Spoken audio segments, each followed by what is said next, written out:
Good evening everyone. आइए आज मैं आपको क्लास 12th का मैथमेटिक्स एनसीईआरटी डिटर्मिनेंट्स बहुत ही इम्पोर्टेंट टॉपिक पढ़ाने जा रहा हूँ।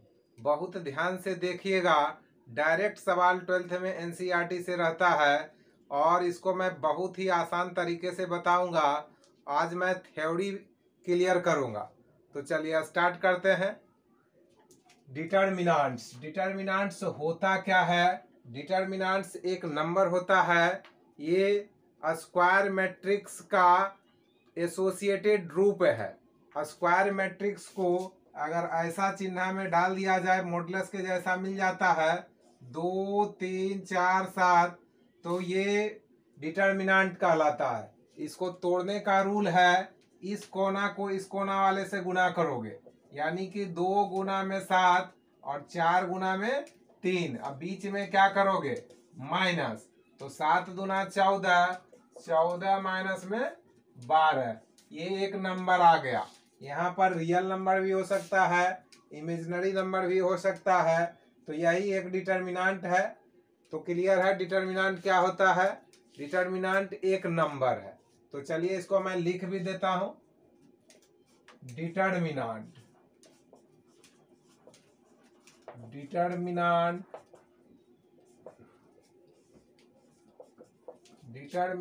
Is a number associated to a square matrix.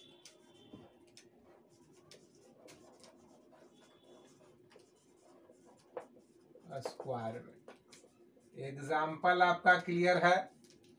यही एग्जाम्पल है।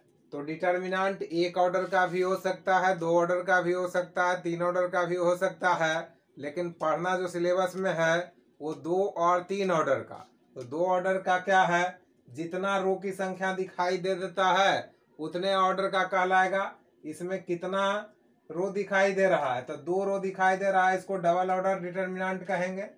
चलिए इसको भी डिफाइन कर रहा हूं। दूसरा number point, determinant of second order. Determinant of second order ये क्या होता है? If A B C D any 4 number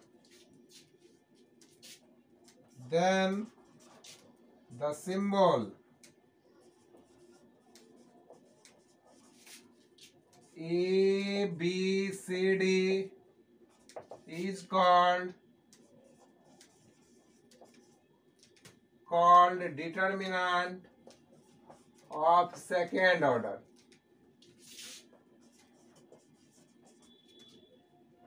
Its value is, तो A को D से गुना करना है और B को C से, और बीच में क्या लगाओगे? माइनस। तो AD माइनस B इसका वैल्यू हो गया। तो क्लियर है? चलिए अगला number point, sign before the elements of the determinant is alternate. Alternate का अर्थ होता है एक छोड़ के, एक पॉजिटिव तो एक negative, positive negative negative positive. तो ये है एलिमेंट के पहले का चिन्ह 3 ऑर्डर का रहेगा। तो positive negative positive, negative positive negative, positive negative positive. ये है। याद भी रख सकते हैं कि यहाँ वाले एलिमेंट का चिन्ह पॉजिटिव होगा, यहाँ वाले एलिमेंट का निगेटिव, ये पॉजिटिव ये निगेटिव। चौथा नंबर में determinant of third order. Third order का डिटर्मिनेंट क्या होता है? तो जिसमें 3 रो चाहे 3 कॉलम दिखाई दे दे उसी को थर्ड ऑर्डर डिटर्मिनेंट कहते हैं। The symbol A1 A2 A3 B1 B2 B3 C1 C2 C3 is called determinant of third order। अब इसको क्या करना है? इट्स वैल्यू, इसका मान कैसे निकालोगे? इट्स वैल्यू इज, तो 3 ऑर्डर से 2 ऑर्डर में लाओगे। A1 लिख लेना है, जिस रो जिस कॉलम में ये एलिमेंट है उसको ढक लो, और ये 4 को बचा हुआ है इसको सेकेंड ऑर्डर में डाल दीजिए। B2 B3 C2 C3, इसका चिन्ह क्या होता है? तो माइनस होता है। अब ये ढकाएगा, जिस रो जिस कॉलम में ढक लो, B1 B3 C1 C3 दिखाई दे रहा, तो B1 B3 C1 C3, अगला इसका चिन्ह क्या होगा? तो प्लस होगा। A3 मैंने लिख लिया। अब क्या करोगे? जिस ये एलिमेंट जिस रो जिस कॉलम में उसको ढक लो, जो 4 को बच रहा है उसको सेकेंड ऑर्डर डिटर्मिनेंट बना लो। B1 B2 C1 C2, अब इसको एक्सपेंड तो करने आता ही होगा। सेकेंड ऑर्डर को क्या करते हैं? इस कोना को इस कोना से गुना करके माइनस कर देना, ई कोना ई कोना ई कोना, यानी B2 C3 अब माइनस में B3 C2, फिर ये माइनस A2 B1 C3 ई कोना गुना ई कोना B3 C1 plus A3 B1 C2 minus में B2 C1। क्लियर है? चलिए अगला number point, properties of determinants. तो डिटर्मिनेंट का कुछ प्रॉपर्टी है, हिसाब बनाने में बहुत मदद करेगा। चलिए, अगर पढ़ाई अच्छा लग रहा है तो लाइक शेयर सब्सक्राइब करते रहिएगा, इससे आपको आगे का वीडियो मिलेगा। चलिए, प्रॉपर्टी नंबर पहला, the value of determinant, the value of determinant is not change, not change if rows are changed,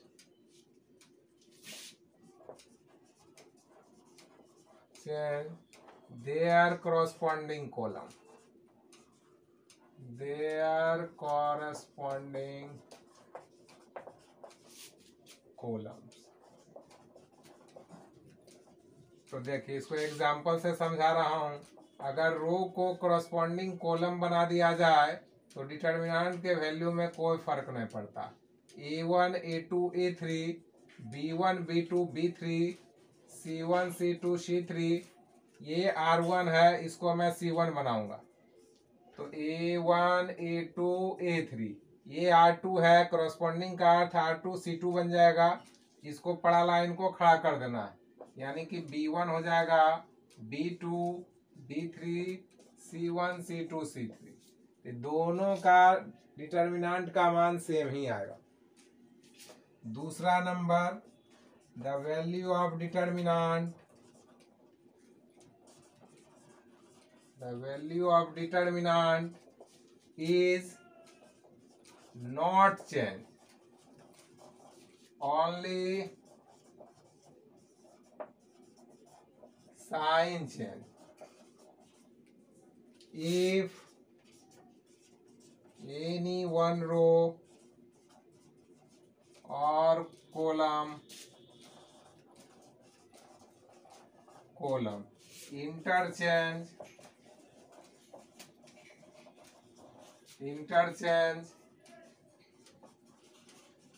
another row और कॉलम, इसमें क्या है? किसी एक रो को किसी दूसरे रो से एक्सचेंज कर लिया जाए, इंटरचेंज कर लिया जाए, तो डिटर्मिनेंट के वैल्यू में कोई फर्क नहीं पड़ेगा, उसका साइन सिर्फ बदल जाएगा, पॉजिटिव रहेगा तो निगेटिव हो जाएगा। एग्जांपल से क्लियर करता हूँ। A1 A2 A3 B1 B2 B3 C1 C2 C3, अब इसको एक्सचेंज कर लिया जाए, कॉलम फर्स्ट को एक्सचेंज किया जा रहा है कॉलम सेकेंड से, मतलब ये यहाँ आ जाएगा, तो क्या होगा? चिन्ह बदल जाएगा। B1 B2 B3 A1 A2 A3 C1 C2 C3, चिन्ह का फर्क है और सारा चीज वही है। चलिए अगला नंबर पॉइंट, तीसरा नंबर, अगर दो रो चाहे दो कॉलम आइडेंटिकल हो जाए तो उसका वैल्यू 0 हो जाता है। आइडेंटिकल का मतलब एक जैसा। तो the value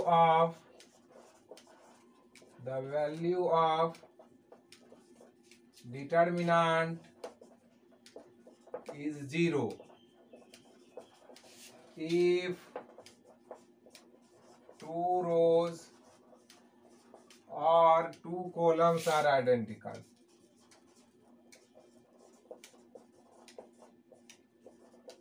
Columns are identical. Example: A1, A2, A3, A1, A2, A3, B1, B2, B3 दो आइडेंटिकल दिखाई दे रहा है, इसका मतलब ये 0 हो जाएगा।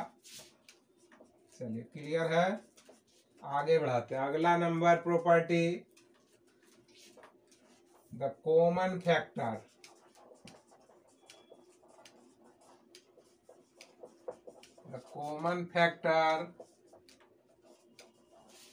of any one row